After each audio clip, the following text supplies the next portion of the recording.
Um dos games mais influentes da última década e também um dos meus preferidos, tá ganhando uma adaptação para TV em série live action. É isso aí, The Last of Us promete ser uma grande produção fiel ao jogo original e para dar mais clareza sobre esse projeto, a HBO Max convidou o The Enemy para conversar com os criadores e com parte do elenco principal. Eu pude bater um papo lá com o Pedro Pascal, com a Bella Ramsey, com a Merle Dandridge, que fazem, respectivamente, o Joe, a Ellie e a Marlene, além do Craig Mazin, que é co-criador da série, e o seu parceiro Neil Druckmann, que escreveu e dirigiu também os 2 games da franquia. Saca só como foi.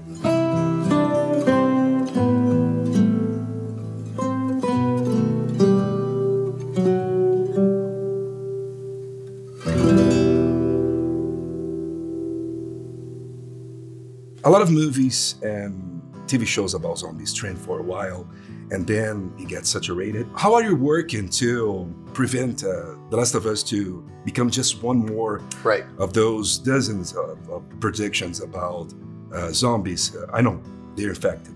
And do you think your experience producing Chernobyl helped with the cast? Oh, that's really interesting. Well, the truth is, I'm not a huge fan of the zombie genre. Probably for the reason that you're stating, there's a lot of it. One of the things that Neil and I worked on really hard was trying to focus on our infected people as people who were sick, who had a disease. Yeah. And we contextualized that from the very beginning. It's very important. They're not dead. They're not dead. There's not magic involved, there's science. And in fact, it is a little bit like Chernobyl in the sense of there's kind of a complicated science that we go out of our way to explain. We wanted people actually to feel kind of bad for the people who were infected. Basically, anytime we felt like, oh, this is sort of drifting too far towards regular old zombies, we would challenge ourselves to be unique and to pull from what we had that they didn't have, which is this incredible cordyceps infection. Okay, awesome. Pedrito, can I call you Pedrito? Sure, call me Pedrito. Tú eres latino. Call me daddy, call me Pedrito, whatever you want. Tú eres latino como nosotros de Brasil. And Joel from the game is known by his very strong Texas style and accent. And I want to know, is this something that was changed in this adaptation? Is Joel a Latino guy now? It's a good question, you know. Interestingly for me, my childhood was in San Antonio, Texas. So there was a component that is original to Joel being a Texan that is actually part of my past and upbringing. So that was not a faraway thing for me. And frankly, we didn't discuss limiting ourselves to particular kind of interpretations of like, I guess your question is like, did we make the Millers Latino? Yeah. What we did was we cast a Chilean American actor to play Joel and a Latino American actor from Austin to play Tommy, and that's it. Okay. I think I think it's great that we don't want to limit ourselves to any particular interpretation of something. Gabriel, you worked on Marvel production, big franchises such as Terminator and many TV shows, but we always hear about that HBO pedigree that is usually on another level, right? What was different in working under that banner and alongside people like Craig? Well, yeah, of course. I've always loved. It's not TV, it's HBO. And of course, I got the opportunity to work with them years ago on True Detective, second season of True Detective, and always loved the way they conduct their business, and big fan of all the programming, obviously. Been on some big ones, as you mentioned, and this one is on par with any of that and exceeds it in many ways in the sense that, we just huge, massive, full 360 sets that are brilliantly constructed by our department and our production designers. Sometimes things are expensive, but you don't see any of the money on the screen. You see every cent on the screen. It's just fantastic. VFX, Alex, our VFX department, everything. So yeah, in that regard, HBO is just informed as they've always been. You gave life to all those characters and you lived with them for, I don't know, a decade now. And how do you feel as a creator seeing an alternate version of them with new looks, voices, and nuances on screen? It's weird, it's natural. It's everything. It's weird, it's natural, it's I love that this thing that we made at Naughty Dog.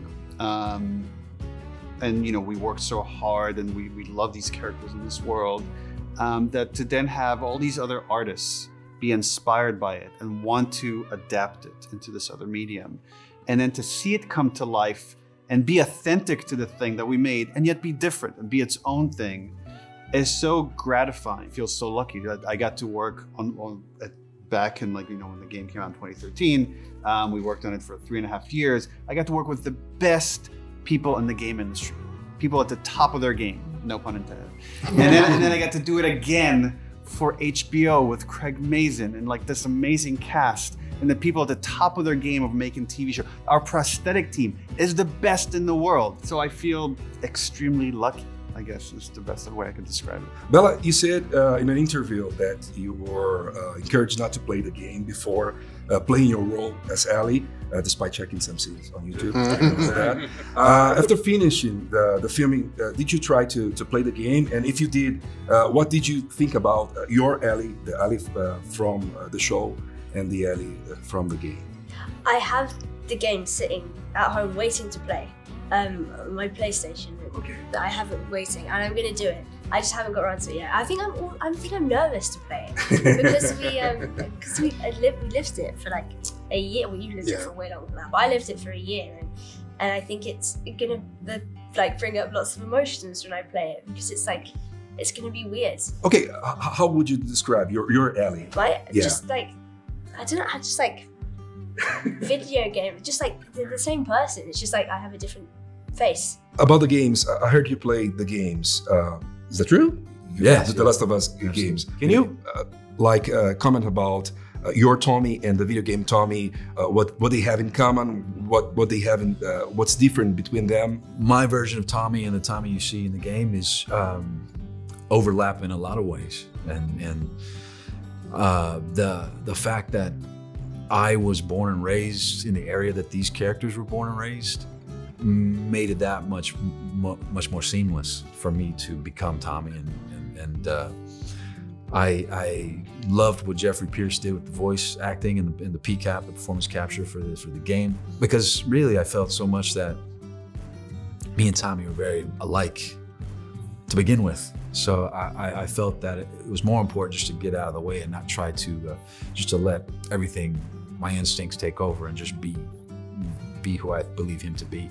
You're the only person in the cast reprising the same role you did in the game. Congrats, by the way. It was great news to hear that. I'd like to know, what are the most essential differences between Gay Marlene and TV show Marlene? Game Marlene and TV show Marlene. The way I approached the character is different in that, well, the work, the on-page work, the spirit work, all of that, that's the same, and remaining flexible and open as an artist to a new, fresh eyes in the world. But how I work as a video game actor, I realized was different than how I worked as a TV actor. And melding the two made me because I didn't know Marlene in my physical body, wearing a wig and all of those things that first confused me on how to walk and talk as her, and then it became a great gift to be able to understand and elucidate her in a completely different way, because I think that her walk and her talk and her story is so important that the opportunity to reach for her to have a different reach in telling that particular human struggle is so important, and the fact that I get to carry her through that in both places is one of the great honors of my life. Every The Last of Us fan knows a lot about Joel's flaws and virtues in the game version. But Joel from the show, can you tell us the most unique thing about Joel from the show? What's the most unique thing about Joel? The most unique thing about Joel is a loss that defines who he is for the majority of the story, and how the love that he has for Ellie is related to this loss that has defined him. And it's a hardened, very protected person who has found a very particular way to survive at any means without really feeling anything, and yet feeling something. And the love that he has felt, the love that he has lost, has everything to do with who he is. So the threat of somebody like Ellie basically reminding him who he is his entire story. Craig, for the most part of your career, you work on comedy movies, and despite The Last of Us, a big drama, the game story brings sweet, light, and even funny moments. And Ellie reading her handbook and stuff in the game. Can you expect some moments like this in the show? Oh yeah, absolutely. I mean, I even in Chernobyl, there were a couple of little smile moments, but Ellie is a funny person. And watching Ellie be funny around Joel and watching Joel start to warm up to it is one of the pleasures. But there's funny moments throughout. Look, we have Nick Offerman, how of course there's gonna be humor. To me, humor is just another expression of humanity, especially in dire and extreme circumstances. I love when people can still smile and still laugh. It reminds us that they're actually really people and that this isn't just a telenovela, you know? One particular trend we've noticed in the industry over the past few years, we also noticed in The Last of Us, is the father's journey into fatherhood. You can also see that in games like God of War and The Witcher 3 and Resident Evil Village. We even coined a term for that. We call it sad dad simulators. And Sad dad simulators? Yeah, in Brazil it's the simulador de pai triste. What do you believe draws not only people but also creators to that type of story? Look, the Last of Us is a story of the unconditional love a parent feels for their child. And I think there's something very universal about that. And it's like, we all have parents. A lot of us have kids. We all understand that kind of dynamic, that relationship. And you could easily see examples in the world where that love leads to really beautiful things. And you can also find examples where that love, that tribalism, leads to really horrible things. And I think the success of The Last of Us is due to it kind of exploring that dynamic and not saying anything is good or bad, it's just this is what it is. You were asked before about being a bigger daddy than your friend Oscar Isaac. And you said you were, although Oscar has kids and you don't. And then you said in a quote, to be a daddy is a state of mind. But daddy is a state of mind, you know what I'm saying? I'm your daddy. And here you are, after Dinjarin, playing again a grumpy, dangerous man who became an adopted father by chance. How do you describe your relationship with the concept of fatherhood? You, Pedro Pascal. Don't do it. It just leads to trouble. I think it's an experience of discovery, and not just discovering what you're capable of, but discovering who you are. Your child is a mirror to what you're capable of. At this point, you must already know about Ellie's relationship with the guitar. Yes. And I watched you sing and play on YouTube. I know this is a personal hobby for you. Yeah. Does that make you feel somehow closer or more relatable with the character you play? Yeah, totally.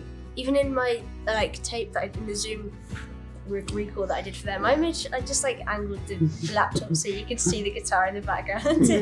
I noticed.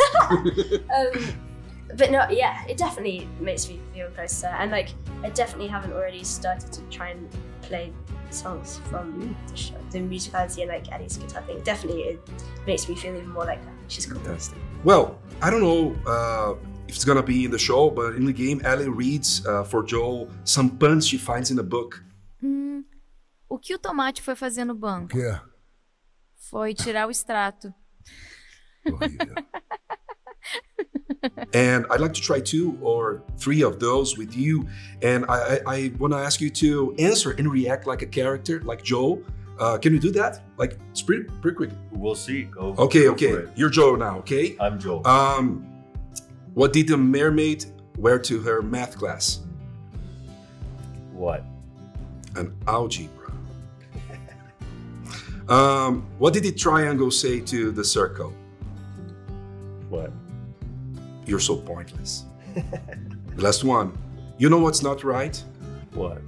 Left. That one Joe actually got right in the game. Oh, Yeah, I see. he did.